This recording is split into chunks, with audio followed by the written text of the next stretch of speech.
I kept waiting to film this video for Sun. I work 12-hour shifts, so I have to wait until I'm off and my daughter is in daycare to film. And here we are, and it's raining. My favorite weather for reading, not so much for filming. So if this lighting looks crazy, I tried my best. Hi, welcome back to my channel. My name is Abby, and I do bookish content here on YouTube and on TikTok. Today we are going to do the mid-year bookish freakout tag. Let's go. I have to open up my notes. I did take notes on all of this because there are a lot of questions. So this is a tag I saw a couple of my favorite creators do, and I really like the questions because I have answers for all of them. This basically is just a check-in halfway through the year, 6 months in, to see how our reading is going, to kind of deep dive into everything I've read so far this year. Okay, not everything. That would be kind of crazy. I think I've read like 60 books already. Isn't that wild to think about? Anyway, but we should get right on into it so that I don't yap the whole time. The first question is best book you've read so far in 2026. And it should really surprise no one at all that I'm going to go with Japanese Gothic by Kylie Lee Baker. This is a horror novel, and it is about liminal spaces, like time traveling, how it's psychological, it's a little bit gory. It talks about Japanese history in this. It talks about samurai warriors. I basically had the best time. I now have 2 special editions of this book, and I am going to read everything that she writes ever from now on. Basically, this is the book that got me back into reading horror. So if you're looking for something that is horror that I don't think was too scary or too gory, start here. For real, start here. And this special edition is absolutely gorgeous. It is an Evernight exclusive, and it is signed by the author. Kylie Lee Baker actually just announced her next horror book, and it comes out next year, and I could not be more excited. I'm going to have to figure out a better way to stack these, y'all. So the second question is the best sequel you've read so far. So when I went back and looked at my Fable, I realized that I have not read a lot of sequels this year yet. I really need to start finishing some series? Because I read so much, and I have started a ton of series. I'm really tripping myself up with that word, but I haven't continued them. That is something I do hope to focus on in the second half of this year. But anyway, these are 2 sequels I've read that I really enjoyed. This is And Now Back to You by B.K. Borison. This is the second in one of her series. I believe there are 3 books total, and the third one comes out soon. Longtime listener, but I really liked this one, And Now Back to You. I rated it 4.5 stars. It's about 2 people who report about the weather, and they get snowed in somewhere. It's kind of enemies to lovers, but not quite. They just kind of annoy each other. And I thought this was really cute. And it's very I don't know. I think I want to reread this during the winter time because it was so cute and wintry and fun. The other sequel was not cute, wintry, and or fun, but it was really good. This is Keeping 13 by Chloe Walsh. This is part of a series, and it's a very emotional, general fiction, I guess, romance. I don't know. This is about a group of teenagers set in Ireland and what they go through. The first 2 books are about Johnny and Shannon. Shannon is from an abusive household. Johnny saves her from it. I don't know. It all just was so emotional. This book did make me tear up. It didn't make me cry, but it did make me tear up. New release you haven't read yet but can't wait to get to is, I've got 2 for this too, because I have so many books. I probably have over 300 books on my physical TBR. So that's why I have multiple options for all of these questions. Okay. So the first one I'm really excited about is Starside by Alex Astor. This is the Fairy Loot edition of it.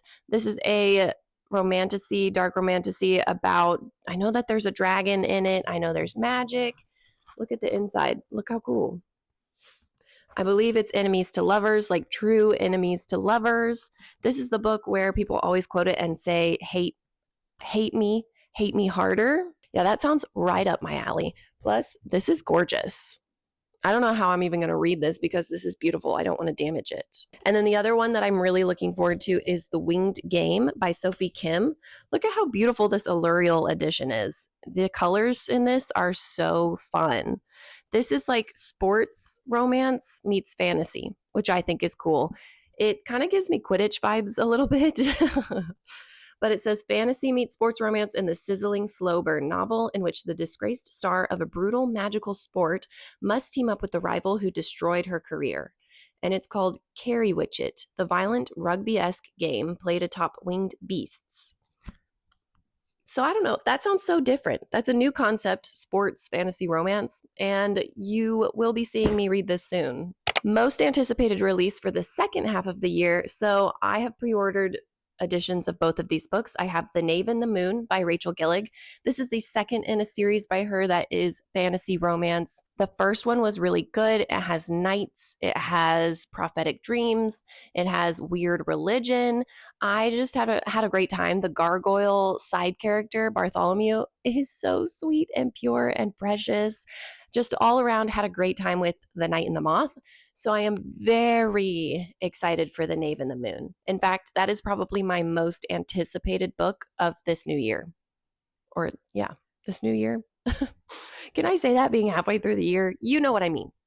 And then the second one that I am very excited about is Grim Tidings by B.K. Borison. It is the second in a holiday romance mystical, like what do you call those books that have a little bit of magic in them, like magical realism almost? I don't know. The first one was Good Spirits, gave it 5 stars, absolutely loved it. This second one is Grim Tidings, and it is about a Grim Reaper, and I gotta say, can't wait. Honestly, can't wait. Pretty much everything that I have read from B.K. Borison, I have absolutely devoured. So the biggest disappointment of this year, so something about me, I don't really finish books if I don't like them. I am a DNF queen, okay? There is not enough time in my life to spend it reading a book I don't like. You feel me? So when I looked at this question, it took me a minute to decide, but I think I'm going to go with Game On by Navessa Allen. I gave that 3 stars. It's a part of the Lights Out series. So it's got Lights Out, Caught Up, and Game On. Loved Lights Out. Everybody does. It was 5 stars for me. Caught Up, I DNF'd. Did not really like it. And then Game On, I gave 3 stars. I don't know, the characters infuriated me. I don't know. One, I can't even remember now. I've blocked it from my memory. It just really disappointed me. I wanted to like it a lot more than I did. The biggest surprise of this year, I'm going to go with Tradwife by Saratoga Schaefer. This is a horror novel about a traditional wife influencer who basically allows a demonic creature to impregnate her because she wants a baby so bad. When I say these things out loud, it really makes me consider all of the life choices I've ever made. Anyway, I I actually would highly recommend you read this. I really got into horror novels in the last month, and this one, 5 frickin' stars. This was so good. This is Yesteryear, but way better. And I'm not afraid to say that, okay? This has a little bit of monster romance in it, and that's all I'll say to get you to read this, okay? It is a fun ride. Favorite new author is for sure Kylie Lee Baker. Do I ever freaking shut up about that lady? No, I don't. And I won't. I won't. I read a couple of her books now, and I own a couple more that I plan to read, including The Scarlet Alchemist, which I believe is a YA fantasy. And then I think I have another one by her that I haven't read yet. I can't remember. Anyway, I love that girl. Here's her new horror novel that comes out later this year. No, next year. Ugh, I'm so sad it comes out next year. But I'm hoping that she'll do a tour soon and that she'll come to Texas. Pretty much everybody that comes to Texas goes to that one bookstore in Austin. But Austin's only 4 hours away from me. 3 hours? Something like that. Either way, I'm in DFW. Austin's not that far. I will travel to the ends of the earth to meet Kylie Lee Baker because her mind is beautiful. Okay, I'm going to stop now. But I love you, Kylie. That was so creepy. Newest fictional crush. You can't even tell what this book is when I show it to you because it's just people on the front. But let me tell you, this man. He's right here. This is my man. Isn't he beautiful? This is King Khan from When the Moon Hatched by Sarah A. Parker. And I won't say anymore. Okay. I thought When the Moon Hatched was beautiful. I thought it was honestly unique. I think it has unique aspects to it, and I loved it. It didn't make me sob, but it did make me feel things, and I appreciate that about it. I got this from LitJoy, and it is a beautiful edition of this book. It is signed, and I can't wait to read the second one. I haven't read it yet. Haha. But I love this man. He loves her so deep down bad, and I respect that. Okay. And I will be reading The Ballad of the Falling Dragons very soon. I'm just scared. I'm just scared, guys. Also, they are a lot older than I thought they would be, the two main characters, because they have a grown daughter, or at least she's a lot older than I thought she would be. And that's kind of fun. That's different. Newest favorite character is going to be Bo from Out on a Limb by Hannah Bonham Young.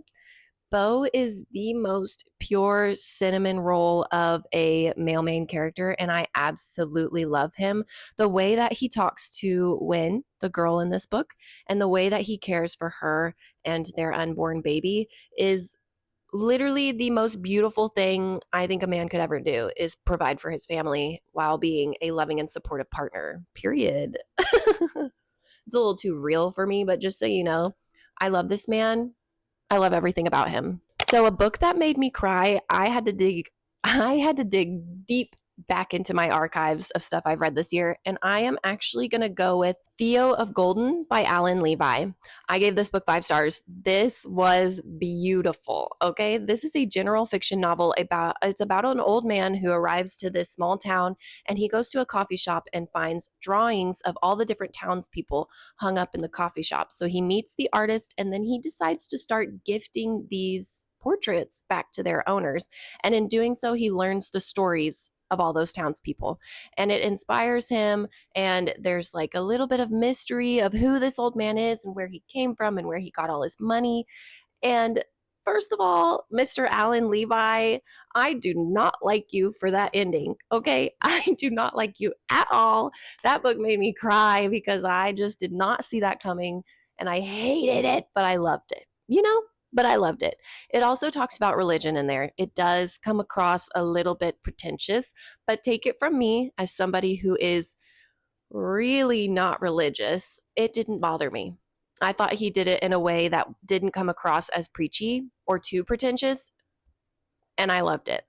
I would highly recommend it. This one is going to be a double whammy, okay? Because this book did make me cry, but it also made me exceedingly happy. So the next question is book that made you happy, and I'm going with Promise Me Sunshine by Cara Bastone. Cara Bastone is another author that I am so excited to have found this year because I love everything she's written so far, in which case I've only read 2 of her books, No Matter What and Promise Me Sunshine. I loved both of them. I listened to Promise Me Sunshine on audiobook, and I would highly recommend it. The main character girl did such a phenomenal job. You can really feel the emotion through her words, and I absolutely ate it up. It was so good. It's about grief, losing your best friend, found family, having somebody take care of you and help you overcome your grief. It was just beautiful. It made me so happy when she found her happiness, and I loved it. I just picked up Ready or Not by Cara Bastone, and I can't wait to read that one as well. So the most beautiful book I've bought so far this year, I have a couple different options here because I love beautiful books, and I've really gotten into buying them recently. Please save my wallet. So I will say When the Moon Hatched is definitely up there. I think this edition is gorgeous. This is just a naked hardback book, which is kind of fun and different. But I wanted to show you guys some other ones that I haven't really been able to show off yet. This is a set that I got off of Afterlight, which is that one? I don't remember what company Afterlight is. I'm so sorry. This is a duology. It is cozy fantasy romance, and I loved both of these books. I read both of these books last year, I think. So this is The Very Secret Society of Irregular Witches by Sangu Mandana. I will put a video over top showing you guys these books because it would just take a lot for me to go through all of the stuff on all of these books. But these books are beautiful, and I'm so glad I purchased them because I absolutely love them. I have the first one, and I also have the second one, which is A Witch's Guide to Magical Innkeeping. These are just amazing. I've never seen such beautiful books in my life, and it makes me want to read these books again. to be honest. And then the last beautiful books I just had to show you is I have 2 different editions of Agnes Aubert's Mystical Cat Shelter by Heather Fawcett. Have I read this book? No, but it has cats on it, and if you know me, I had to get it. I just had to get both of these. So this one is the Fairy Loot exclusive edition of it. This is a cozy fantasy romance. Once again, it's about a woman who basically needs to keep this cat shelter in business, and the wizard warlock guy that helps her do it. So just thought this was absolutely beautiful. The other edition that I have is like my dream edition of this book, but people sell this for like $100 online, and I really can't justify that. So this is the Owl Crate edition of it, and probably is my favorite special edition I've ever seen. I just love the purple. I love the style of the characters. I love all the cats. Just absolutely gorgeous that I had to have both editions, and I won't apologize for it. The final question that I'm going to answer is, what books do I really need to get to by the end of this year? And I'm so glad you asked. This is the number one book that I want to get to before the end of this year. This is the second in the series of When the Moon Hatched by Sarah A. Parker, The Ballad of Falling Dragons. And I'm ready to be absolutely ruined by it. I can't wait. He calls her Moonbeam. And that's all I can tell you about it, really, because I would spoil it. But highly recommend that series. And pray for me whenever I get to it, because I won't be the same. I also can't wait to get into Empire of the Vampire by Jay Kristoff. Right now, I'm focusing on the Mistborn series by Brandon Sanderson because my husband and I are buddy reading it. But when we finish that one, we will be moving on to this series because I have been dying to get into this. This is about vampire hunters, and I have heard it makes people cry. I don't know why. I really want a book to make me cry, but I really want it to happen. I started this book, but I did not finish it because I, once again, am already in the middle of a epic fantasy series and I was getting ahead of myself. Finally, I watched this one booktuber. I'll put her channel up on the screen so you can understand who I'm talking about. But she loves Melissa K. Roerick, and I think I'm ready for my Melissa K. Roerick era to start. So I have the Lady of Darkness series, all 4 books, and I can tell that these were, what's the word? Indie published. And I love these editions. Sometimes I just really love an indie published book and what they look like. I have no idea what these books are about, but I know that I can't wait to read them. So there's that. All of these are signed. I think they're all signed, which is really cool. I bought these on Pango Books from somebody, so thanks, because it was a good deal. I think it was like $40 for all 4 of these, and they're signed. So I really can't wait to get to these as well. Anyway, guys, those were all the questions of the mid-year bookish freakout tag that I feel like answering. Thank you so much for watching, and tell me, what do you have that you're looking forward to reading in the next year, in the next 6 months even, because I want to add it to my TBR as well. Okay, bye.